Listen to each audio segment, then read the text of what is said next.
After all this, you still... I still want that gas, yes. And you had better deliver. Welcome back to Greenhouse Gaslighting. Thank you so much for your patience, and thanks again for everyone who's provided their feedback, followed us, given us a like. I want to thank our guest from episode 4, Matt Chrisman, at Cushbomb on Twitter, for the follow. Once again, you're always an inspiration, and this is the cosign that I needed. We are committed to podcast excellence here. We got the podcast chair, we got the podcast mic, and eventually I will have a better computer. Little more good news. I just joined DSA, and I recommend you do too. There's been a lot of criticism lately about, should you join an organization, or whether some of the candidates DSA has put up in office are delivering, and that's all well and good, but we need people. We need people talking to each other, and that was my push to do it, and I think that's the push I want to give to you to join DSA. Joining me for today's episode, my first supporter, my first subscriber, love of my life, Skyy. Woo, yeah. You gonna say hi? I didn't know what else to do. I'm sorry. I'm awkward. Well, hey, Skyy. Hi. And Hello. returning today, we have Master of Public Administration and Precinct Delegate Tyler Fox. Yo, loving the energy. I'm very excited to be back, and I love DSA. Love that you joined. Great plug. 10 out of 10. Hell yeah, dude. So, the sense I've been getting as of late when it comes to events and some of the goings-on is the oft-repeated expression, time is a flat circle. Now, mathematician friends may disagree with that, but it's looking to me like the Biden playbook is indeed an effort to replay the first Obama term, and if he gets a second term, maybe to play it again. And it's looking like the relief bill, at least as I understand it, when it came to his game day push, it was $2,000 checks guaranteed. That was even part of the sell in Georgia. And even the gradual push for a $15 minimum wage was something that seemed to be coming from the president's mouth. And with the bill passing as it has, the sense I get as a viewer is that no one was really committed to fighting for this, save for Bernie Sanders and probably the few others who tried to promise as much as they could. So, Tyler, Skyy, what's your read on this? So here's my thing. I think we're in a situation where there is good, there is bad, and there is the ugly. And I think the whole parts of this process and getting this relief bill passed that have bothered me the most have been the situation with the parliamentarian. I think that is obnoxious. It's one of those things where I've served on other boards and I've been aware of parliamentarians, and I think the situation with the parliamentarian just shows how archaic the whole setup in the Senate is.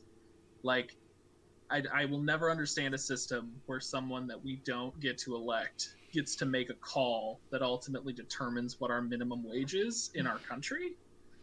Like, that's crazy, right? Like, you say that to anybody who doesn't live in America, they'd be like, what the hell are you talking about? Right, and it's interesting because isn't the parliamentarian not only someone who's unelected, but is kind of just there for general guidance? You know what I mean? Yeah. Like, as far as I know, Democrats tend to say that, we believe in respecting the norms and rules of our institutions. Yep. But in those rules and norms, sometimes, you're allowed to do what you want as a rule and a norm. And Republicans love taking advantage of that. They've taken advantage of the filibuster. They've taken advantage of telling the parliamentarian, how about fuck you? And then when it comes to Biden, who doesn't have a mandate per se, but is in a position where a lot of people weren't excited for him, but may have been relieved to not deal with Trump anymore.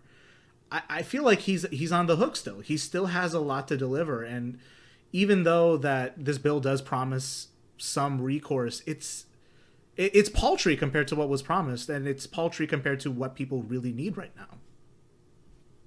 Yeah, it's basically nothing. It's basically just saying, here goes 1,400, and maybe you should shut the fuck up. And maybe you will pay a bill, maybe you will pay your rent, maybe you'll be able to live for 3 seconds and then have to go through this again when they're trying to push another bill that's gonna take 6 months for anything to fucking happen. Yeah, and also the thing that I find suspicious is how much means testing went into the stimulus. So I think we can already talk about how I think that point has been hammered home about how it went from 2,000 to 1,400. But the amount of means testing that's gone into the checks, where it's now like, what, you can only make 75,000 to qualify for it, and that was based on income data from last year. And this was the year that most people were either from 2019. So 2019, and like that's the thing. Over the pandemic, people's employments have changed drastically. Like, I mean, you know, not everyone's like me, where I was lucky enough to keep my employment.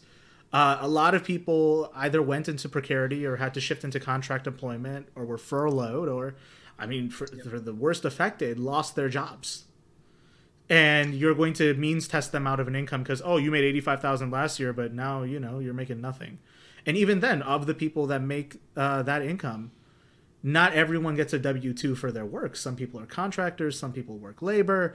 Some people make more of their money off of tips, things like people like hairstylists and things like that. Yeah.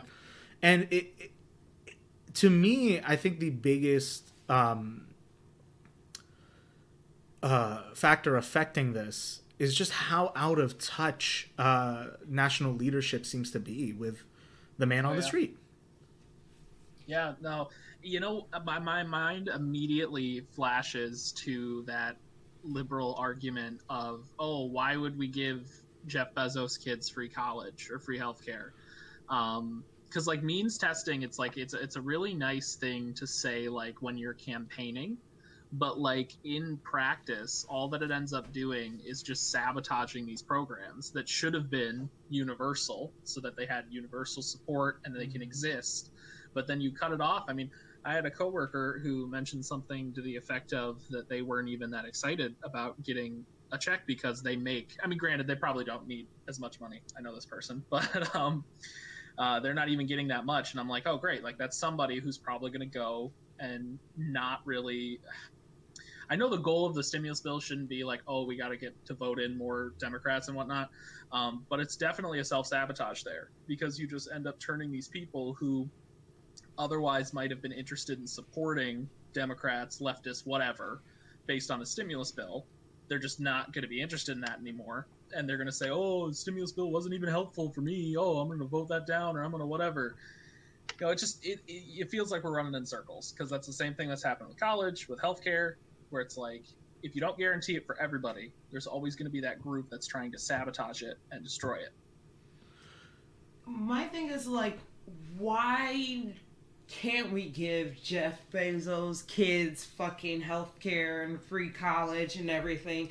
Like, why do we have to frame it as there's going to be a few people who can benefit and won't need this and everything? Why does it have to be that, and you're absolutely ignoring the people who really need it? And the 75 like thousand, okay, you think that the person who's making 75K and the person who's making $0 because of whatever, they all deserve a 1,400 check. But the people who make over the 75K, they can get half of that. And then if they make over the 90K, then you get 0. So you're saying, though, people who make 0 should get the same as the people who will get 75,000. Yep. And it's like, this is not equity. This is not actually helping everyone like it's supposedly do.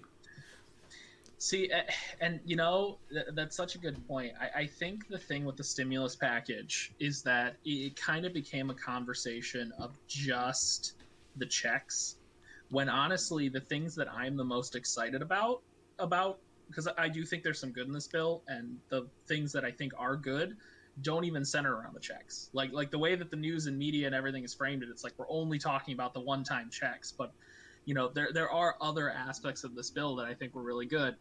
For example, I've seen that they're dumping a bunch of money into schools so that they can actually like have PPE and stuff to like, instead of just opening everything all at once and infecting everybody, like it's actually going to be possible that they open it safely now. The relief for restaurants. My mother works for a restaurant that I know has been struggling, and they couldn't even benefit from the Trump PPE stuff because, like, remember all those big businesses took the PPE in that first round. So the little business couldn't even get it. So the plans that they have specifically aimed at helping food service is exciting to me. But that's not what's talked about. That's not like the sexy stuff, I guess. So that's not what the news is really. Well, none of the people in the Senate are sexy. I'll be fucking honest. I mean, Bernie, love him to death, but none of this is supposed to be sexy because this is life and death. Life and death is not sexy. You know what I mean? Exactly. And it's so frustrating to see that you had people like Manchin who were making like just splitting hairs over it. And dear God, I mean, the way Democrats have hide behind Manchin and hide behind now Kristen Sinema, and I know I'm late to the party on this one, but I'm still pissed that Sinema shows up in an anime girl outfit and does a little curtsy and the thumbs down. No, you can't have money. And again, this is just like my little pet project beef, right? But it's just toxic feminism, right? Or toxic femininity, as some people have joked about, right?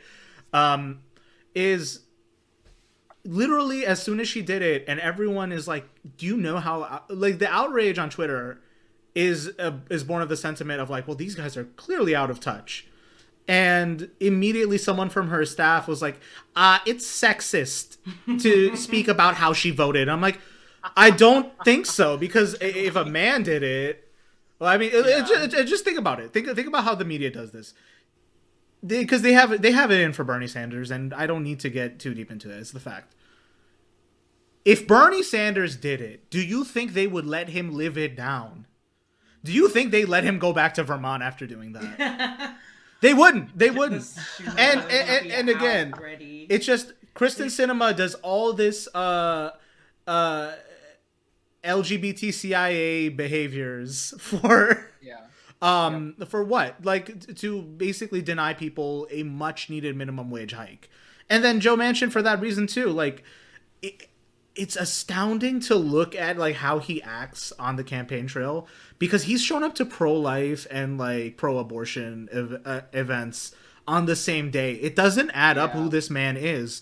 And the way everyone is like, well, we have to get Joe Manchin on board. Why? As a party, why do you need him? You don't need to get him on board. You need to get him out of fucking office. And that's what the shit is. Exactly. And there's a ton of people in West Virginia. West Virginia is producing some very interesting progressives lately. And like, you could just draft one of them. Are you aware of Paula Jean? Paula Jean Swearingen? Yeah. Swearingen? I know I'm butchering that last name. Swearingen? Man, it used to be a time white people had easy names. Now I don't get it. Well, how she got her start, because, in 2020, she was up against, what's her name? The Joe Manchin's opposite. I'm finding it. Yeah. Bottom of the list, West Virginia. Yeah, because the other guy the other senator is a Republican, right? Shelley Moore Capito. Yep, she's a Republican. And Paula Jean.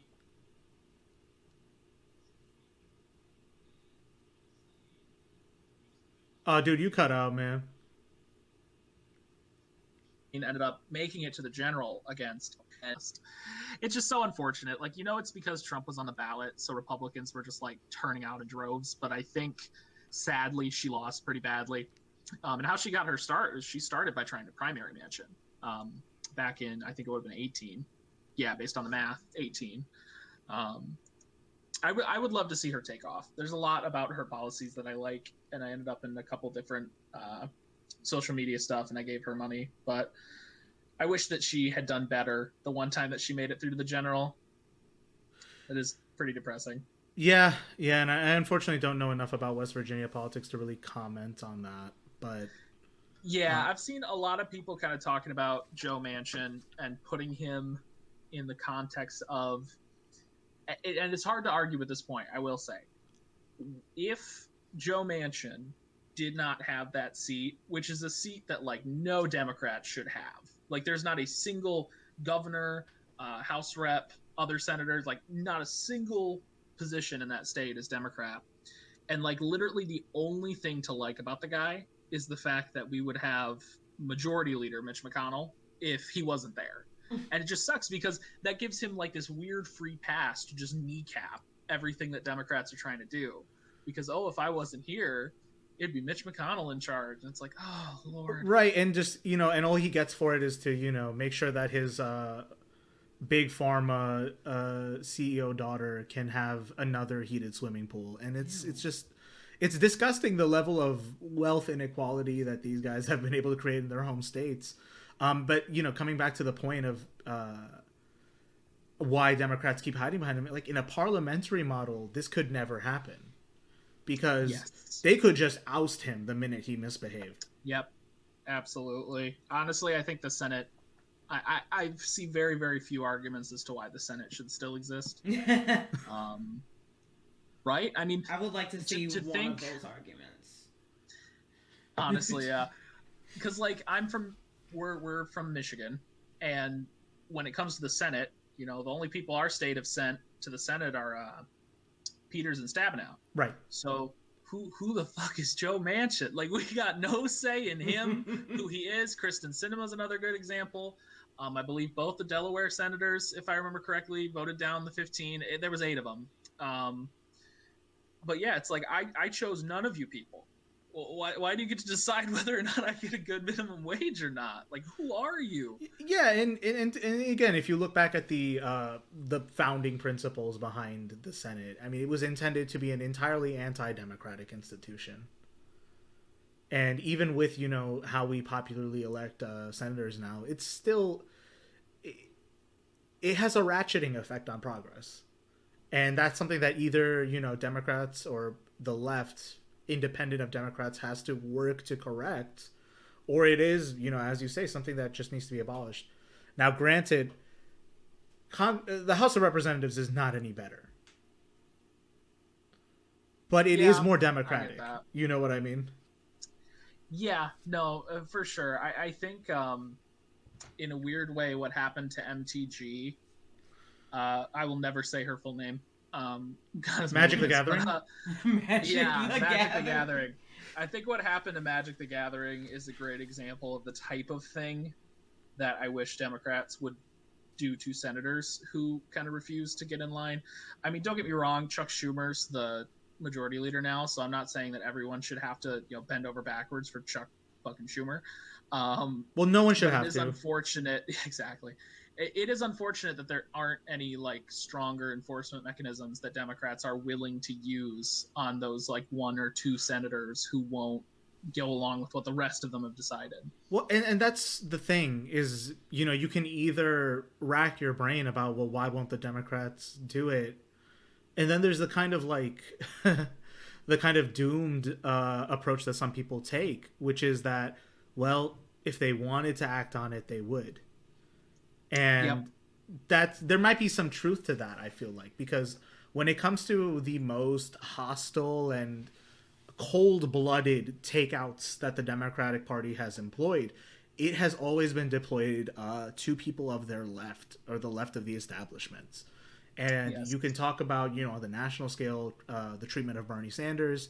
You can talk in local races about who's that guy, Alex Morse in Massachusetts. Oh, God, who they basically did a stitch up where he was falsely accused of sexual assault, and we all knew it was bullshit. And then it turned out it was some Democratic Party interns who were so desperate for a congressional internship that they did it. You know what I mean? Or even the kind of ways that the Democratic Party has said that vendors who give their services to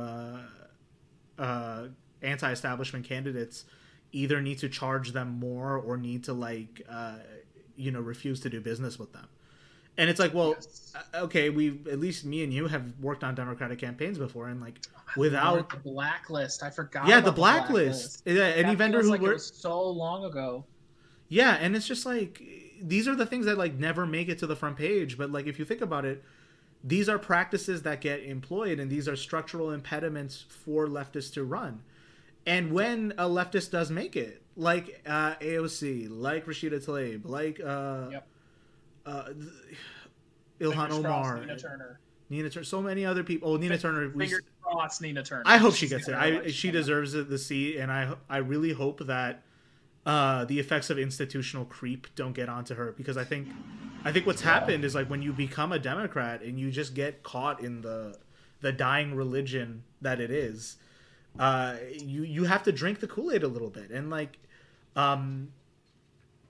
I feel like, at least, as an onlooker, and I don't really know what pressures they're under. If you look at some of the rhetoric AOC used when she first got into office and when she got back now, again, people would say, well, isn't she a liberal equivalent of MTG? First of all, she's not I hope she's not a liberal. But her goal isn't to, spread hate or to really just stir shit up because she has resentments-based politics. The goal was to really challenge a structurally unequal and just structurally hegemonic system that needs reform at the bare minimum. Yeah. And her, she came in with a very vicious bite that was very effective, and it softened. It softened in a way that's very concerning. Well, so full disclosure, I still, honestly, the whole squad thing, I love all of them. At this point, my means testing, bring it back to that for a Democrat, is if you support Medicare for all, if you support public funding of elections, and if you support free college. Pretty much that's all it takes for me to be like, oh, you're amazing. And also they back that up. They don't just say it. Right. The Green New Deal. Sorry, I have 4 of them. Green New Deal is the 4th one. Yeah. The real squad. But yeah, so I'm such a... I'll admit I'm such a huge fan of all of them still. Because, okay, every time that they come under attack, like the squad, my mind immediately jumps to the Pelosi speaker vote, right? Oh, the hold the vote thing? Didn't everybody get super angry at them because they just approved Pelosi? Well, here's the thing about the hold the vote thing, is that, at least in my read of it, and I think everyone has had a cynical read of what went down, especially because it was mostly Twitter drama.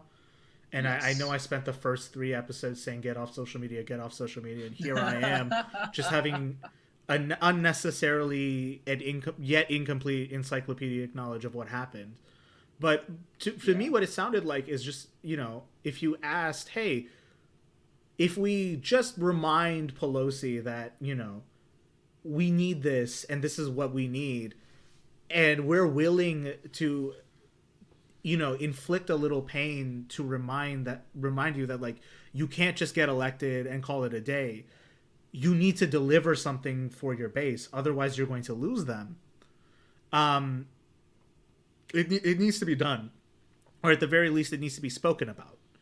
And I think there was so much opposition to that even being mentioned that I think it just got people upset.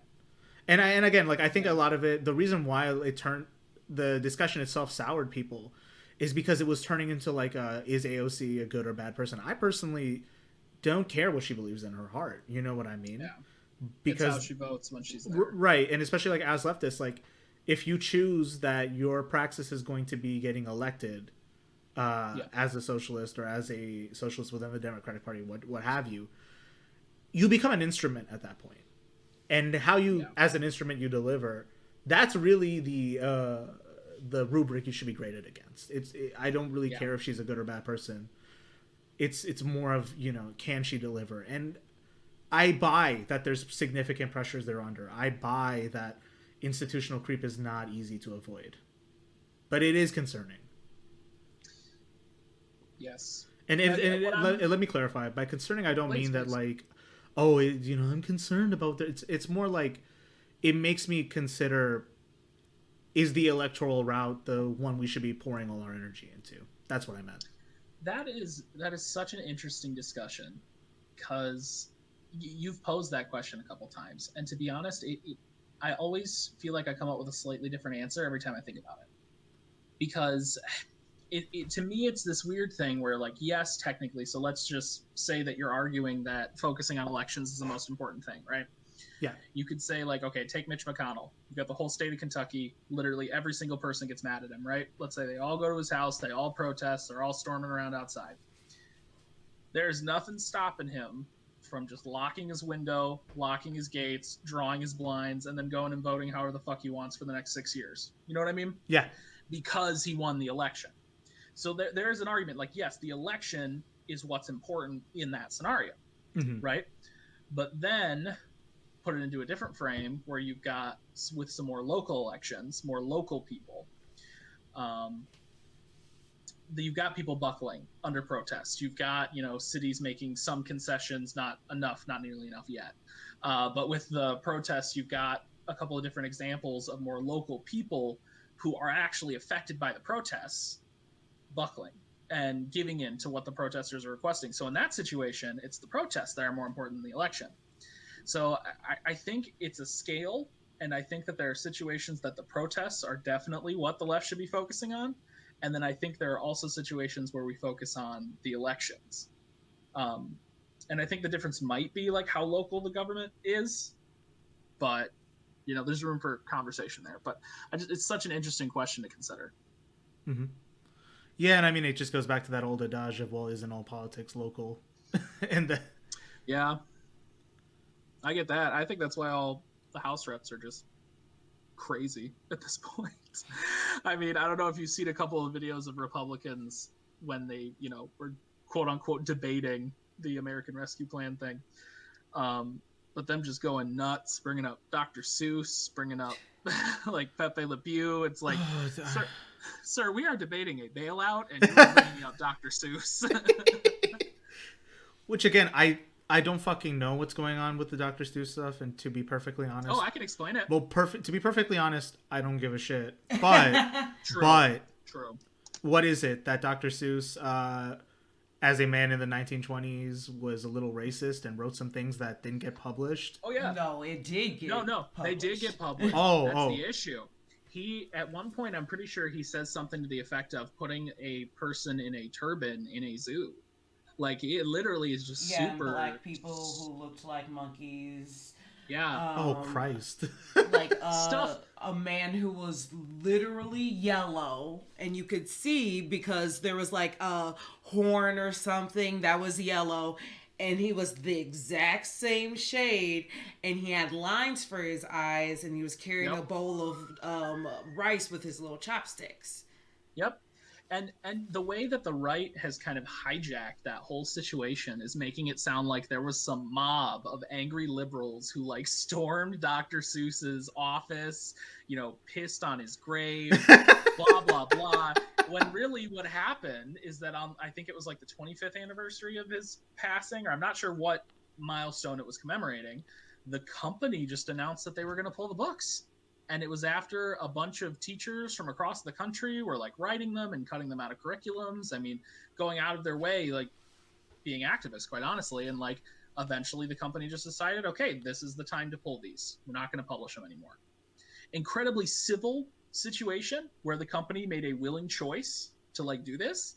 But then Republicans and the right made it sound like literally like there was a storming of the Dr. Seuss building or whatever. God, everything's getting stormed these days. The Capitol, the Dr. Seuss building. What isn't getting stormed?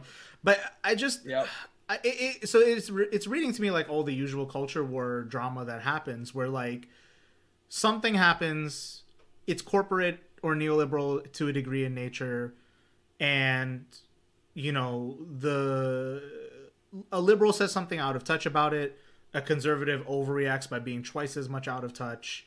And then it turns into another culture war hot potato. And that's kind of what prompts me to not pay attention. But I think the timing of it is very interesting because as soon as they pass this stimulus, right, and people are beginning to talk about where it could be falling deficient, they brought in the culture war. Like, they press the culture war button anytime something isn't happening. Yes, absolutely. And in a weird way, as like a leftist, I kind of, it sucks because sadly it is an effective argument with some people who aren't super engaged in like the ongoing conversation of the culture war, air quotes.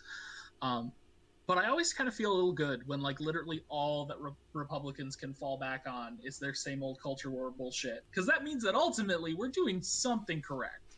Like, you know, when all they've got is their random crazy nonsense that doesn't matter to anyone other than like an old white person.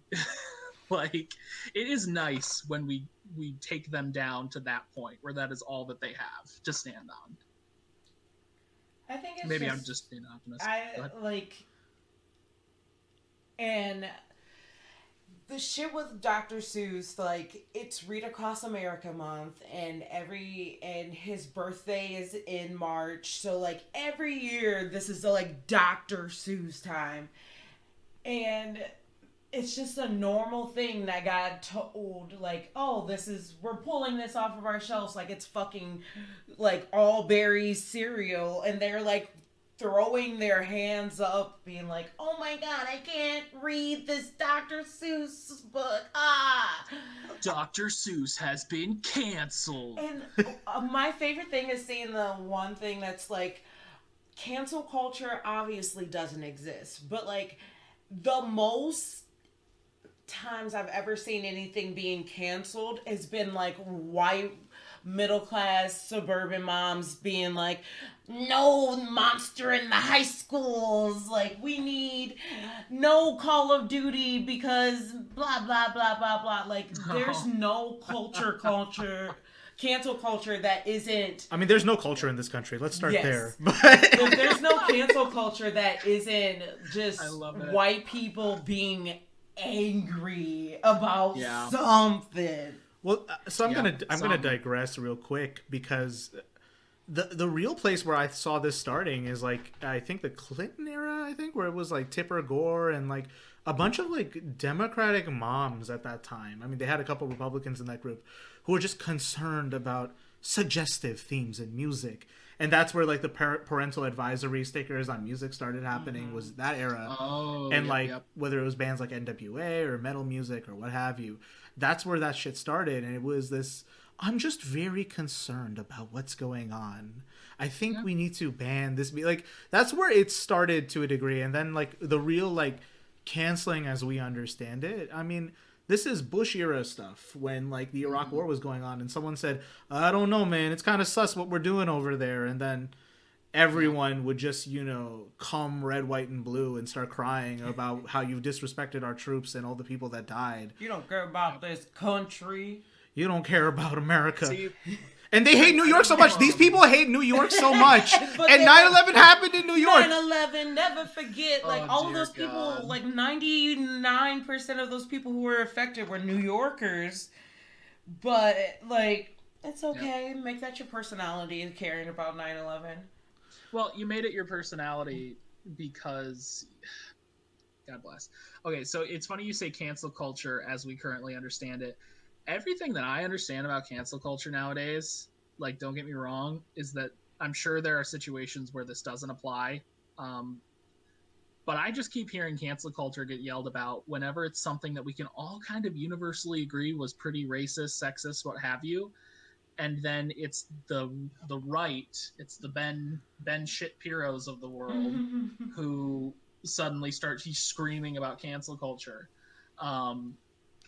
Like, again, I'm sure there are situations where cancel culture, I mean, there's something when everything can go too far.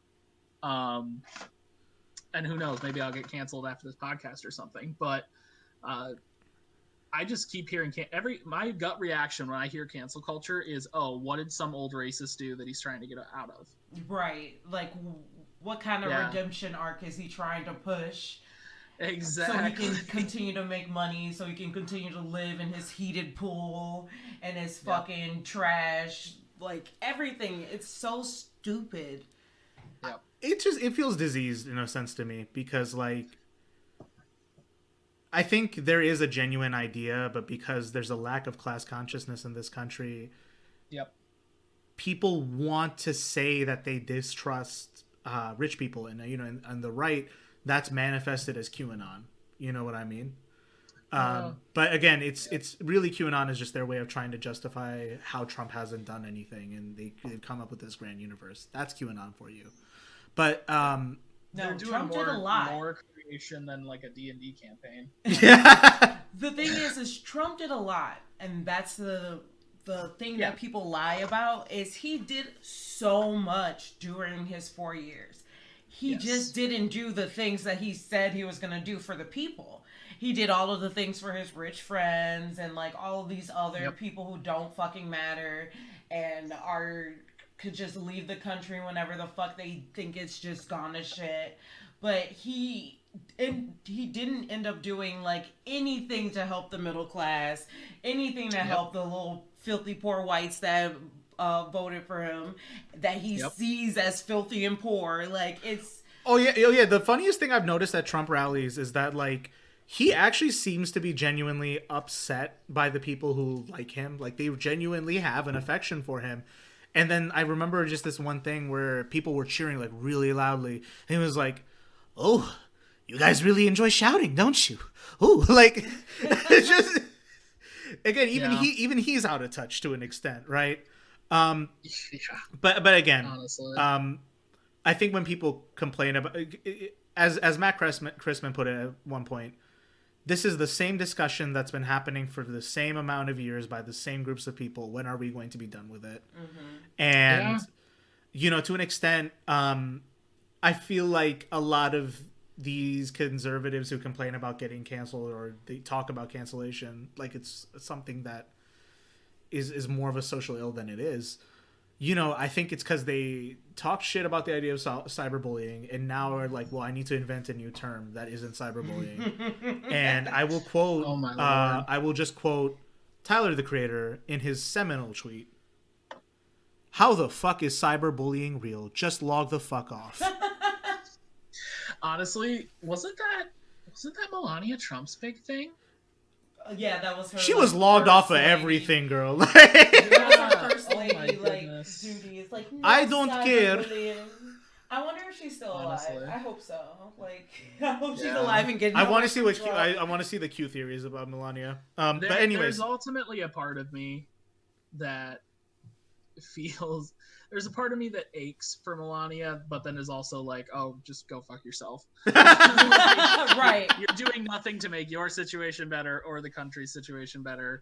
But I mean, I guess I understand that, she probably didn't know he was going to turn into a psychopath and try to run for president. But, whatever. It's a day-long conversation. Yeah. Alone. Yeah. And again, as I've said earlier, culture war tends to be a digression from real politics. We had two more topics about politics, and then we do have a culture war thing to get back into. Yeah, so, please hit me. One question I did have, and you did bring this up before we started recording, is what good did come of this stimulus package may have been Bernie Sanders' own handiwork. Yep. And I saw this it was a very interesting headline from CNN, which was like, is Biden, or I'm paraphrasing, but is Biden starting to give concessions to Bernie? And I'm not sure what to make of that. What do you think is going on? Well, first off, I guess it might be good to say the things that I personally think are the best parts of the American Rescue Plan, the stuff that I think will ultimately have a positive impact. And I sent you guys a link, but for anybody listening who wants to look it up, Bernie has tweeted a ton about good aspects of the American Rescue Plan, and a lot of them are very solid points. Specifically, I think the fact that we're giving people directly giving them money to help them who are struggling to pay for their, a sentence. People who are struggling to pay for their rent are just getting direct benefits, direct help with that, which is just crazy. I can't think of the time that a federal or state government has ever done that, like, period. Obviously, we know about the unemployment benefits. Where's the one I was really excited about? Oh, the cutting the childhood poverty in half. That one, that is a big thing for me personally. I think that is great. And I hope that it follows through and is successful in that goal. Are you talking about the checks for the kids? Yes, and I believe because it's just part of a list that Bernie put out there, and from what I understand, the argument is that all of these direct benefits to regular people will pull the children out of poverty as it pulls the families out. Mm-hmm.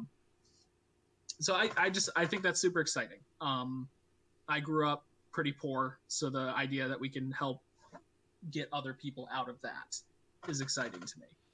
I will say one of the things I don't like about that is there was so much gatekeeping when it came to $1,400 to people during a pandemic that no matter where you're at, you're been affected by coronavirus. But this is giving anyone with these children all of this. So Jeff Bezos' kids are gonna like get the 1,400, and it's just it's the bullshit of like, you can't do this but you can do that, and like if someone like has a certain amount of kids, they're probably are making a little bit more than whatever, and they don't probably need it.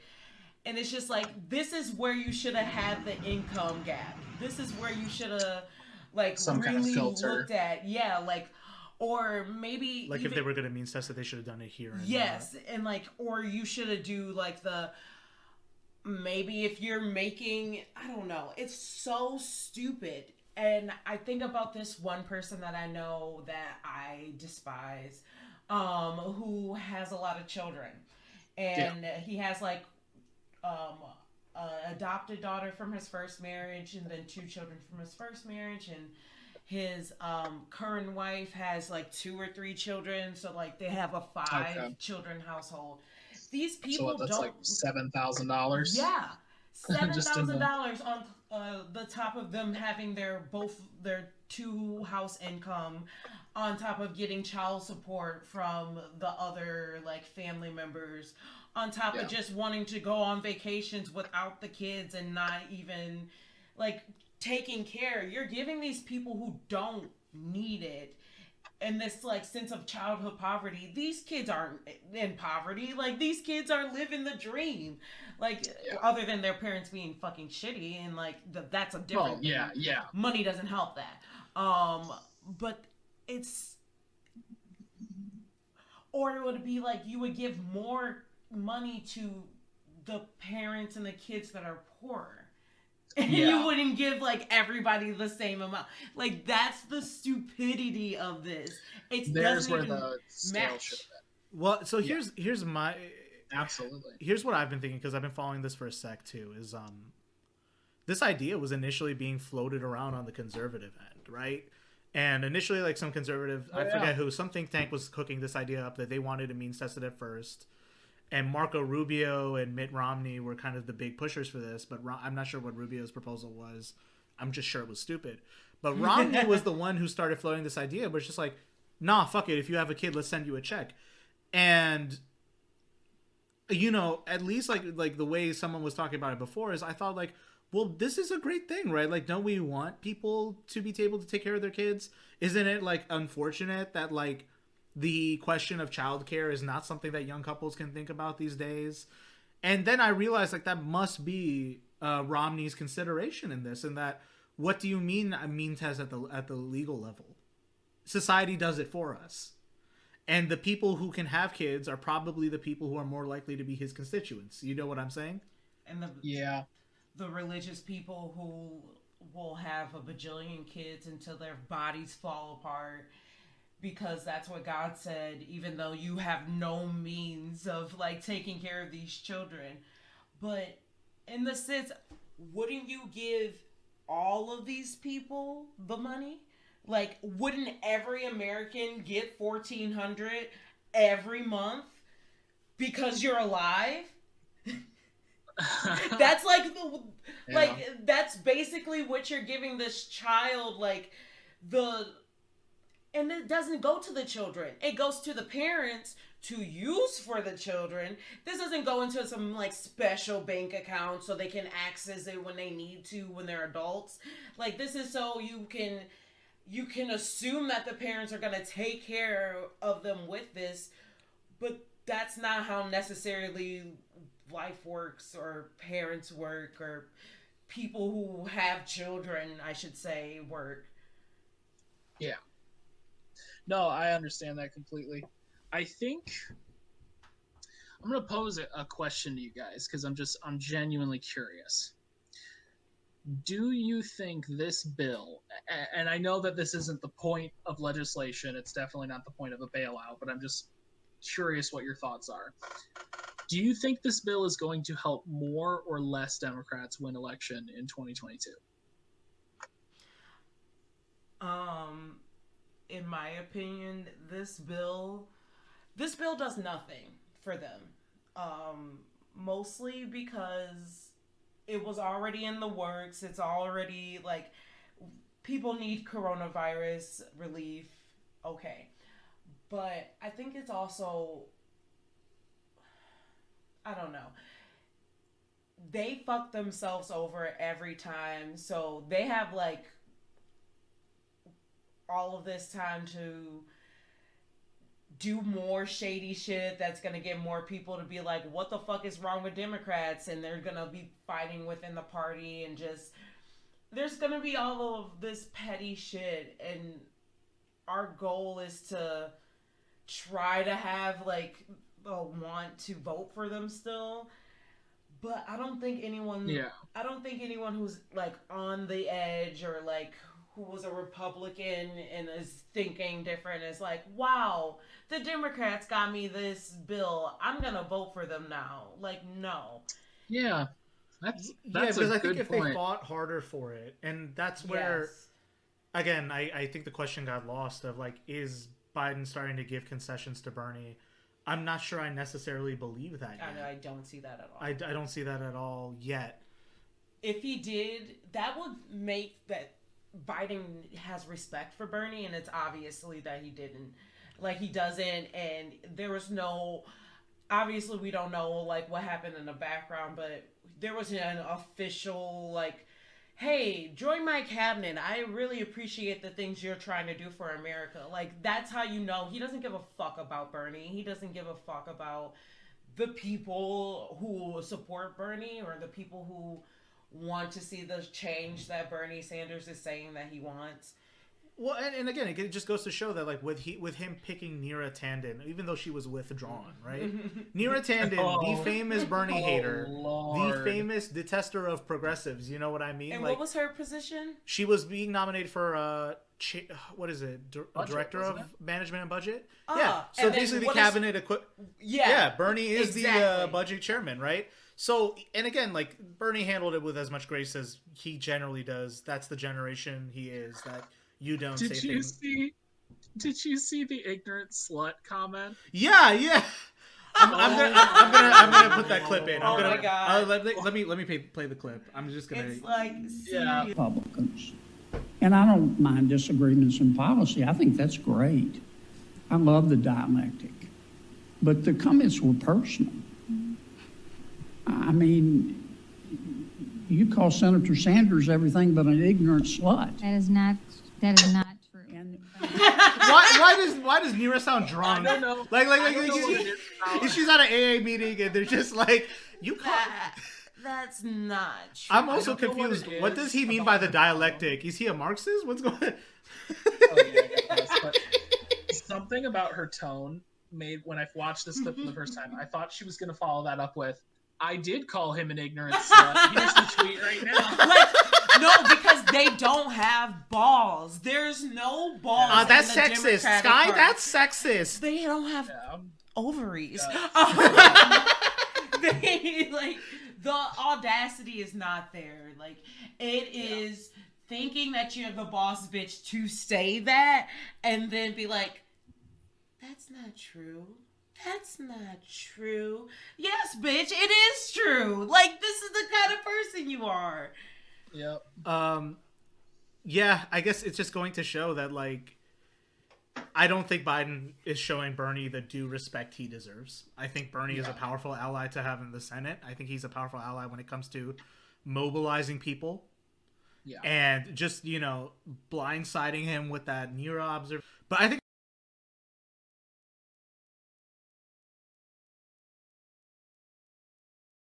it's just like, the Republicans were here openly saying, like, everything they wanted.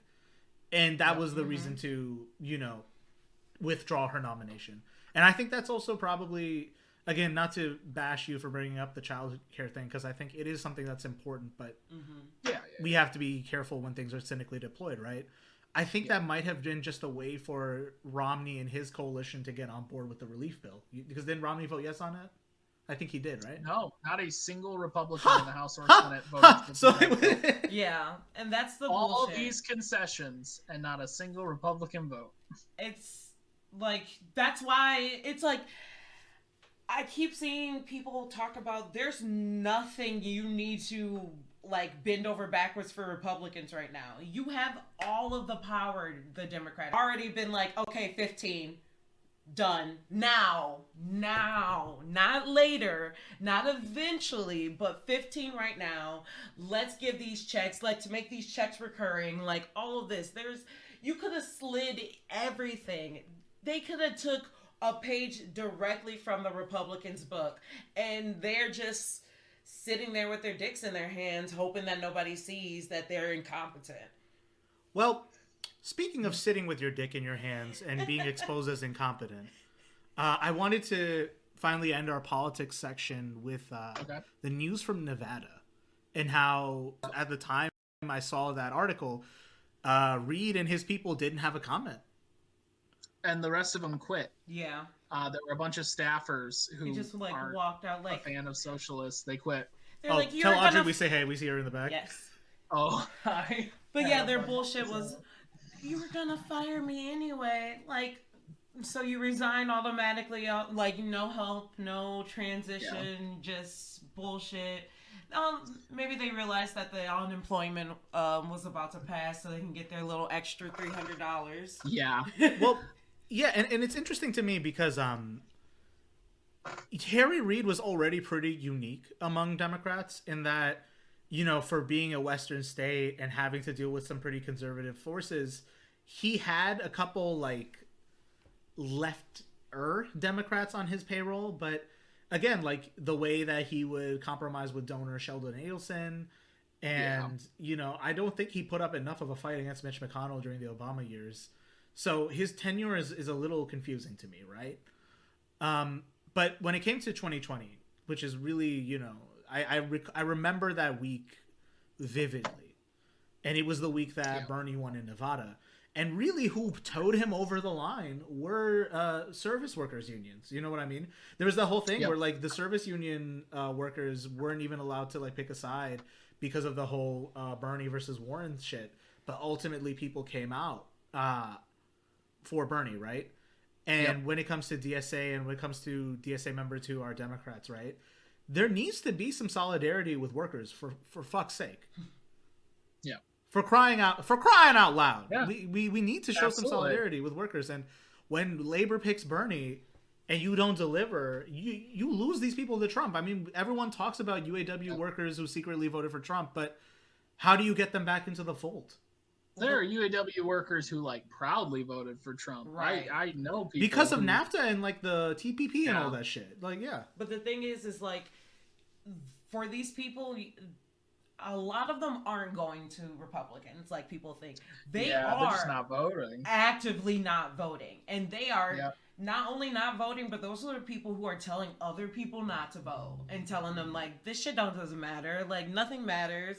And they're right, but they're wrong because the more people you tell that, the more it's just ingrained that nothing matters. And then you have all elections being overtaken by old ass fuckers that aren't going to even live to see the policies they just voted for. Right, and it's just well, and here's the thing, the Nevada situation and what happened with the Nevada Democratic Party, the thing that really excites me, and I don't mean to just put Ryan Knight on blast, but I've seen him and a couple other people on Twitter who are talking about making these like other parties. And it's like, okay, like I understand the logic of wanting to make another party, not wanting to work with Democrats. Like I get that. But to me, what the socialists proved in Nevada is that it is possible to take a crappy, corrupt party, like corporate donor party in a state, and you just make it socialist, and then you just pump socialists out into all the elected offices. And it just, to me, the whole avenue of going with the third party is ultimately going to just take so long. And that I think what really excites me about Nevada is that it proved it was possible. Mm-hmm. Right. And I like, think I want to bring that here to Michigan. Yeah, and I think that's the counterpoint to what I was bringing up about is electoralism effective. I think, you know, my deepest prayers and positive vibes for everyone taking the helm in Nevada, right? I hope that institutional creep doesn't get them, and I hope that they're really able to deliver for people who are hurting, right? If they can continue this as long as they can, and if, you know, this becomes a model, or even if they don't, this kind of coup within a party may be the push for people making the electoral argument to say, like, no, we can't exactly do it office by office, but if we take control of a statewide party, which in a lot of states like Michigan, they are pretty weak. They are pretty disorganized on purpose. You know, to speak about Michigan, right? Michigan is the best funded Republican Party in one of the countries. They were one of the first people to get Trump on the stage. The Romney family is a big contributor, and all the businesses that are based out in Michigan have people either on the board or like involved. And, you know, your state party is likely ripe for the taking. So I may come under fire for saying this. I might get the Pelosi letterhead delivered to my apartment, but this is my request. If you have the means to organize, steal my idea, steal credit for it. I did not come up with this. You came up with this. Get you and like the homies who are crazy enough to take over the state apparatus, the state party apparatus, I should say. Obama's about to come and get us. Well, if I disappear, you guys know what happened. We are the new Osama bin Laden, and he is about to come get us. Yeah, I'm excited, and I have had a couple of random phone calls with different people who are looking at Michigan's party specifically. I don't want to get too into details about it and whatnot, but I'm excited. I think Nevada's the win that the left kind of needed. Mm-hmm. Like, I know that sounds weird, but like after how 2020 went, and don't get me wrong, 2020 gave us some people I'm absolutely in love with between Jamal Bowman, Cory Bush. I mean, I love a bunch of people who got elected in 2020. But I think after what happened in the primary, the left needs something. And I think that this is a good start. I think this is, what's the phrase? Starting 2021 off right. Right, know? Right. At least trying. At least trying.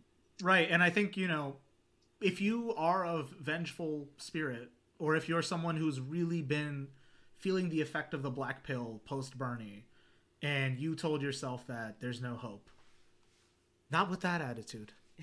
Not with that attitude. I've been, I mean, Michigan's just an example. You know, everything I understand about the Michigan Democratic Party is if you just, the biggest thing is just socialists showing up.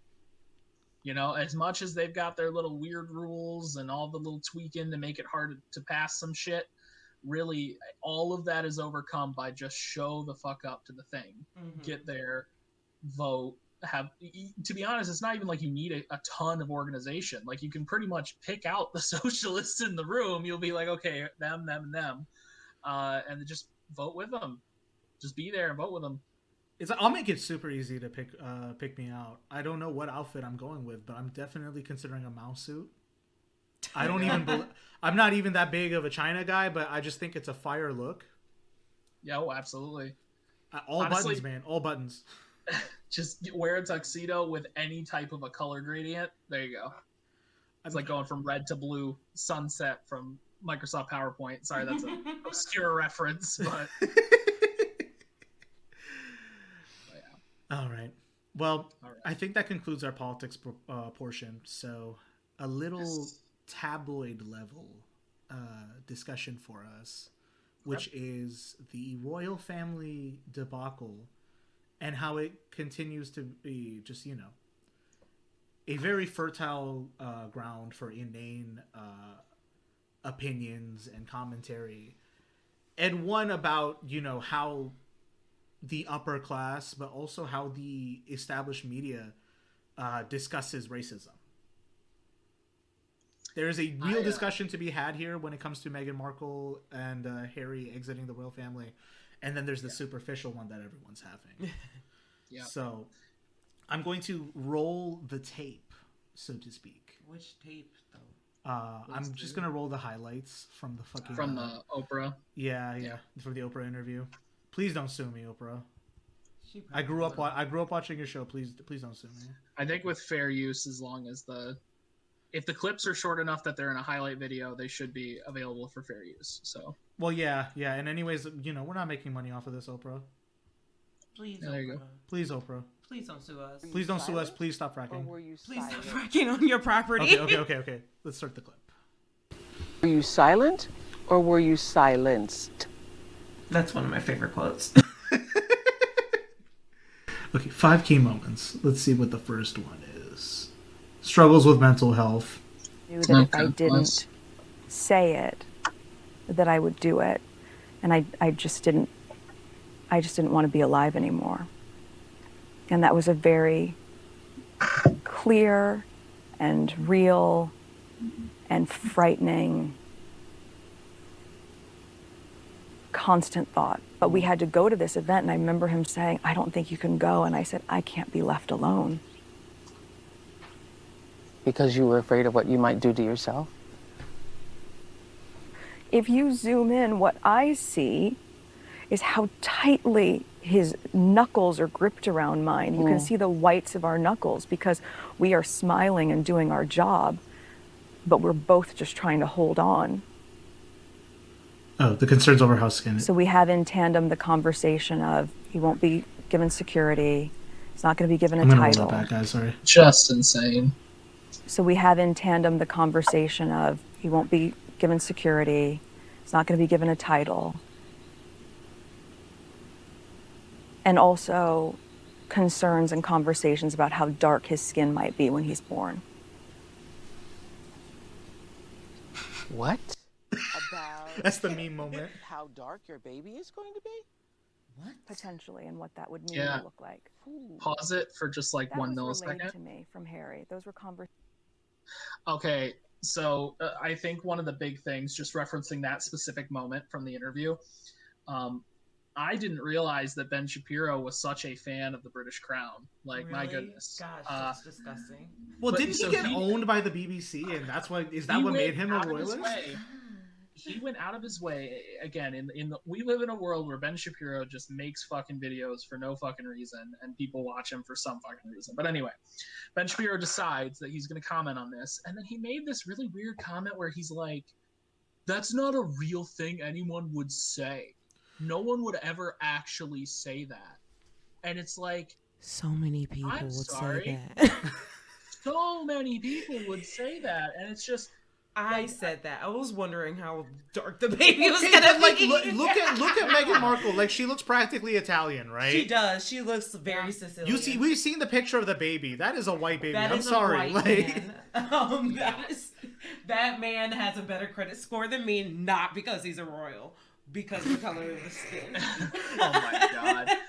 Well, so that's my thing with just out of touch people like Ben Shapiro are, is that like they won't even.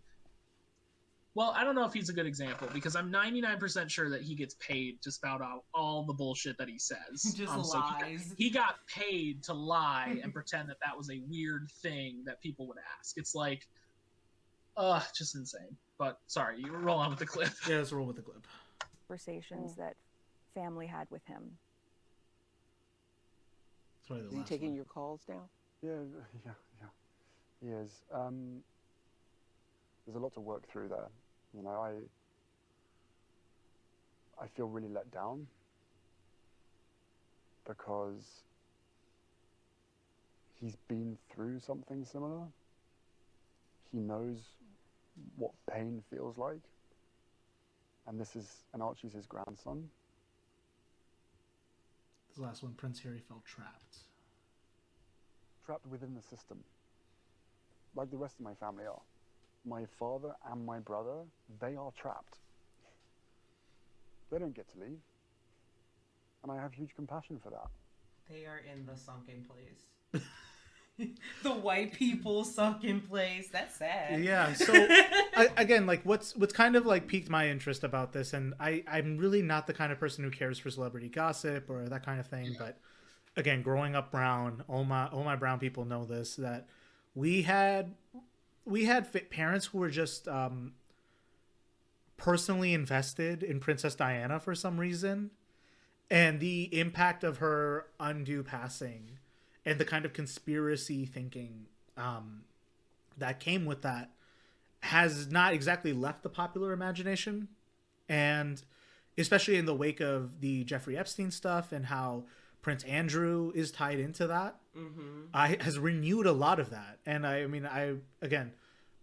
I like following conspiracy theories. I'm not exactly a conspiracy theorist, but the renewed angle I've been taking is the kind of link between how much of an impact or how involved was the royal family in the accident that Princess Diana was in. You know what I mean? And it comes especially in the wake of a lot of these articles in the British press, and maybe we can have a bit of a conversation on how scummy the British press is in comparison to our own scummy press, right? There's been this series of like threatening op-eds where it's like, I'm afraid Prince Harry is making the same mistakes that his mother made, and I don't want him to go down that path. Huh? Bro, what? Like, oh my goodness, you want to talk about the flippin' British press? I don't know if you want to finish the clip before we dive too much. Oh no, that's it for the clip. That's it really.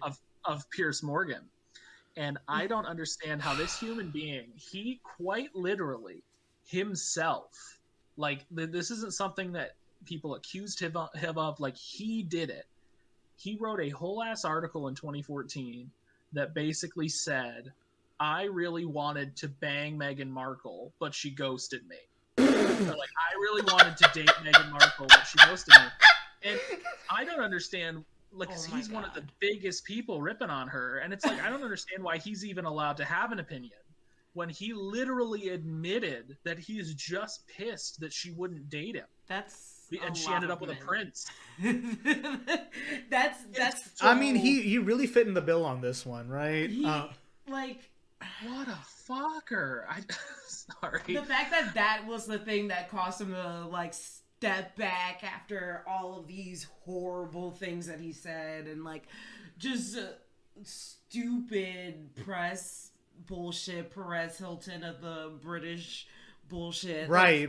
It's just disgusting. But again, like, it doesn't make sense to me because everyone talks about him like he's this bigwig journalist. Like, I mean, I'm sorry, Anderson Cooper is more of a journalist than this guy is. Like, true.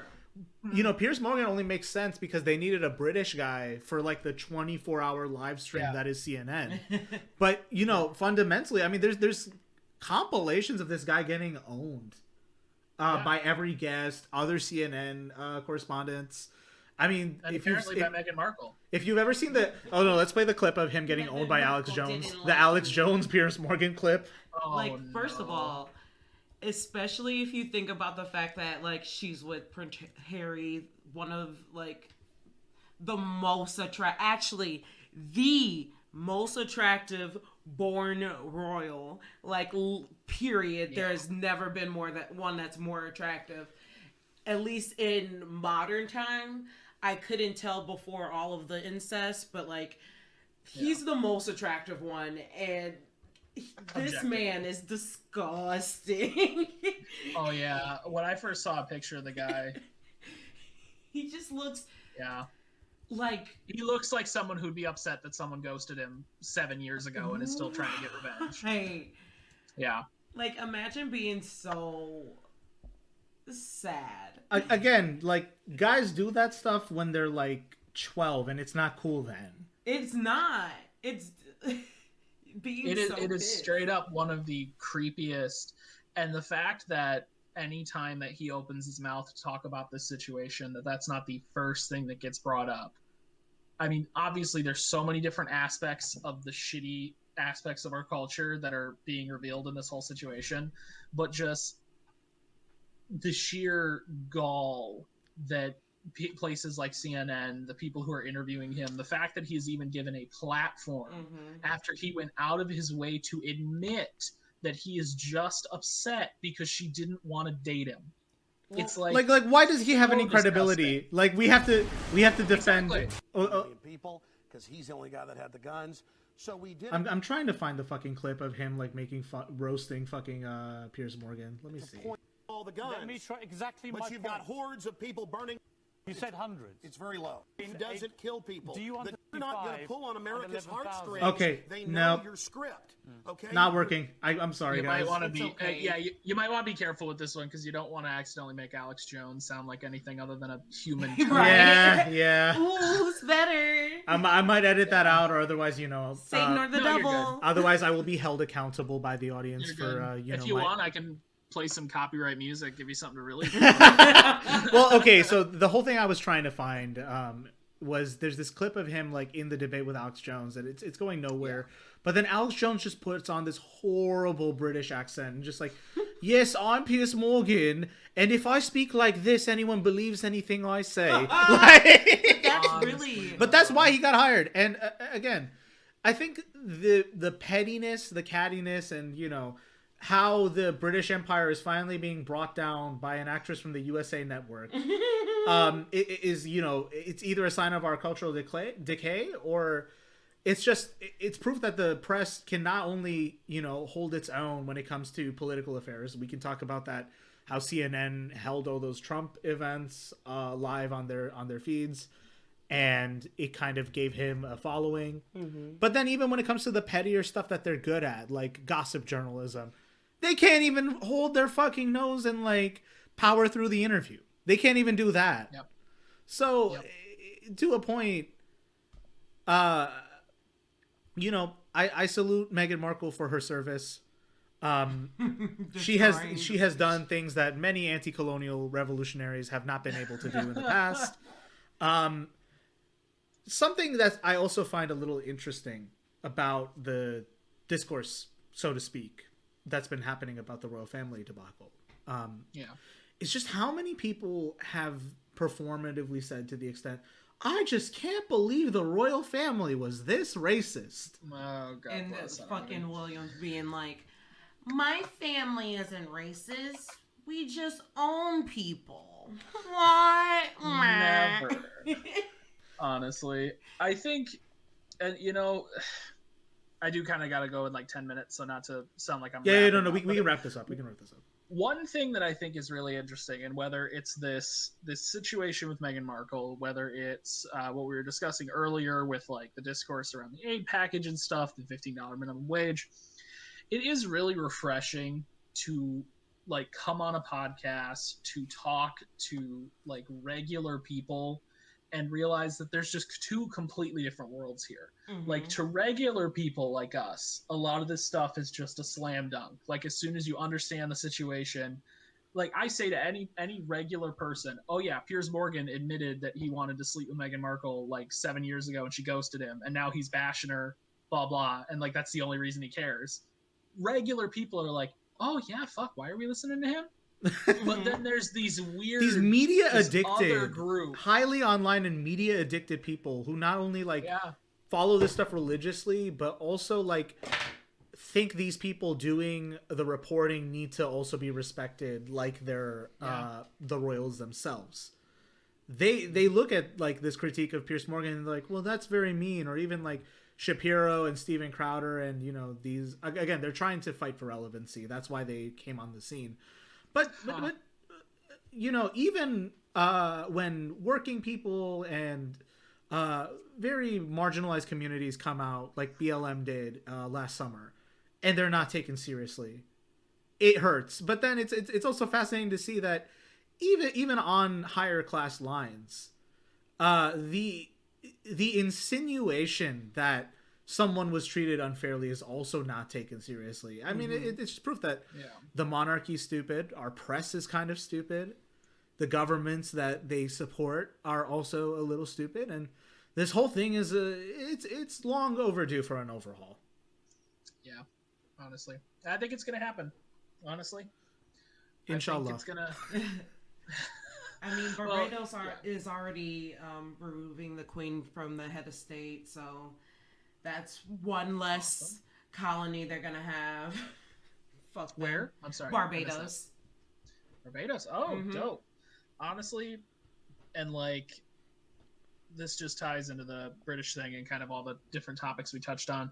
I think a lot of these things, it really is just a matter of time. Yeah. I think the ball is rolling. You've got wonderful people like Stacey Abrams and different groups that are just getting people into the system.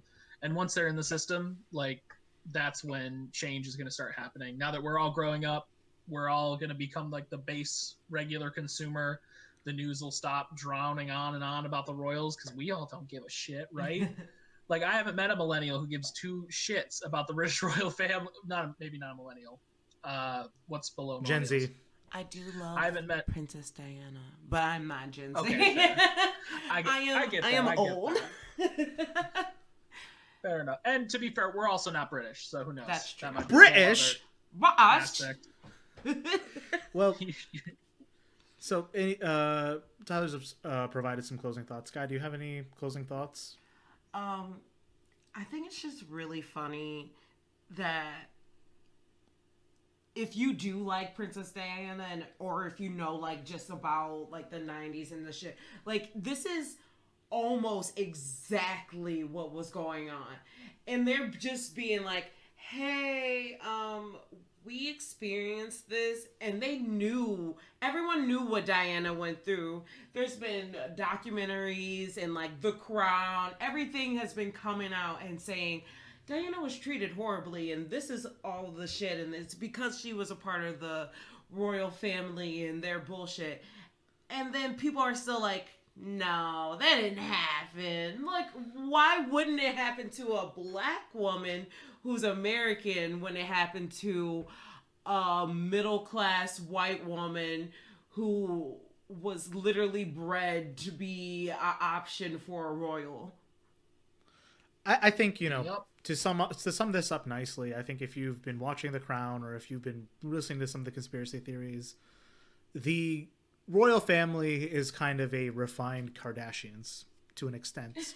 It is a fantasy to sell to common people about the lives of the rich and the privileged. And it's a thing to keep people in line. It's a thing to keep people away from questioning. It's a way to get people away from thinking dialectically, right? Mm-hmm. And with, however superficial you could say Princess Diana and Meghan Markle are, they do open the door to the idea of class stratification, the idea of pluralism in societies. And ultimately, it points at the question of, should there even be a royal family? And these are the kinds of things that are threats to power. And whether or not you believe that there was a hand in Diana's death, you can definitely believe that there was a hand in how she was treated while she was alive. Right. And how she was mistreated by her husband and by the royal family. And we can see it again with Meghan and Harry. And even though I don't sympathize with them because they are rather wealthy and privileged, it goes to show that, like, this is a fundamentally diseased society. But that should also show you that, like, there's still racism for the rich people. Like, you can be like married to a royal who has a title but, like, will never get power, and, like, there will still be all of this up in arms about the fact that you're fucking half black. Like, it's ridiculous. And it that should be the solidarity of, like, this shit isn't working. It's not working. Well, I think, again, ultimately it's part of a long cycle in history of who gets to inherit power and prestige. Mm-hmm. And even though America's upper class seems to be somewhat more intersectional than Britain's, Britons, it goes to show that racism is not wholly sanitized away from class in the same way sexism is not wholly sanitized from race. I don't like this idea that intersectionality needs to be separate from a class analysis or Marxism. In fact, all these map on very nicely. And, you know, as banal as this culture war aberration in our podcast has been, I think it should be some food for thought on this subject when it comes to how we perceive race, how we perceive class, and how not everything exists in a solid state. Things are more so on a ever-flowing, continual spectrum that needs to be understood holistically. And I'll stop with the big words there. I agree. Again, so I'm probably going to close out with a brief digression on what I call capybara mindset. A lot of, I'm just making fun of, who's that? Whatever, he's not worth mentioning, but I think if anyone remembers gorilla mindset, and how I think a lot of people try to model human behavior off of animals, I think we, as leftists and as socialists or anarchists, we all share that idea of a collective and solidarity-based movement that's inclusive, that backs one another up. And if we're supposed to be modeling our behavior after animals, I don't think we need to necessarily follow primates. I don't think we need to follow lions.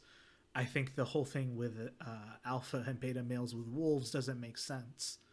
What I think makes sense is the capybara that lives in very big groups, all of which look after one another, and all of which even have interspecies friendships and are content to vibe and swim.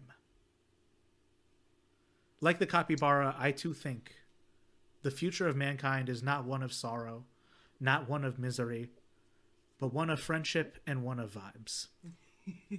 That's the dream. That is the dream indeed. We all just want friendship and vibes. All right. Tyler, anything you'd like to plug? I guess at this point in time, all I would throw out there is that there are several special elections coming up. I, for one, am a fan of Nina Turner and Gary Chambers, running in Ohio and Louisiana, respectively. If anybody listening has the time, they have a little bit of money they can donate, have some time to do phone calls, please consider doing so. They're both wonderful candidates with great ideas.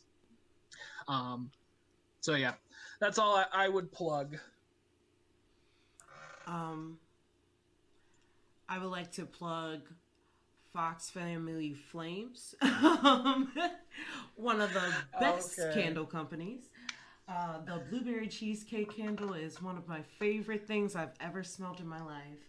So pick up your candles from Fox Family Flames. Tyler, you got the link for the website? www.foxfamilyflames.com.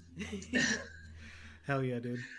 Yep. Thank you so much. I appreciate that. Yeah. You can follow our guests on Twitter. You can follow Tyler at... I am at Chairman... Oh, God bless. What is my Twitter? I'm going to look it up real quick. It's at Roguish Lifestyle. I don't, honestly, I just retweet stuff. I never tweet my own opinions, so I don't pay much attention to me. Well, you retweet some good stuff every now and then. It's at Chairman, H-A-D as in dog, R-I-L-L, at Chairman Hadrill. All right. So. Skyy, where can people follow you? You can follow me on Twitter at Moonslut69. I mostly also retweet. You don't want to catch me on the Twitter, like, you don't want to catch me going at it, because if I'm on Twitter talking about my opinions, that means I just try to not beat someone's ass. So. All right. You can follow me at Fibonacci Sniper on Twitter. It is a tribute to one of Matt Christman's greatest Kush vlogs. Okay. That is Fibonacci as in the mathematician and Sniper as in the class in Team Fortress. That was a mathematician. I learned something too. I get that. You can also follow the show on Twitter at Pod Greenhouse. That was the only way we could get it. You can also look us up on Facebook if that works better. Those are the only two social media platforms we're on. I will share all the links as the video is uploaded. I'm going to upload tonight. But thanks again to our 40 subscribers. We're at about roughly 40 people on YouTube right now. So thanks to everyone who subscribed, and thanks to everyone who's been consistently listening. This has been, a bit of a interesting project because it's been hard to stay consistent, but you guys have helped me build a platform, and I'm very grateful for that. And I want to give that back by getting a more consistent release schedule and some guests. So more to follow on that, and you can definitely check our social media for that. And as always, continue to listen to our show on all places where good podcasts are found. Anyways, this is Adi signing off. Take care, guys.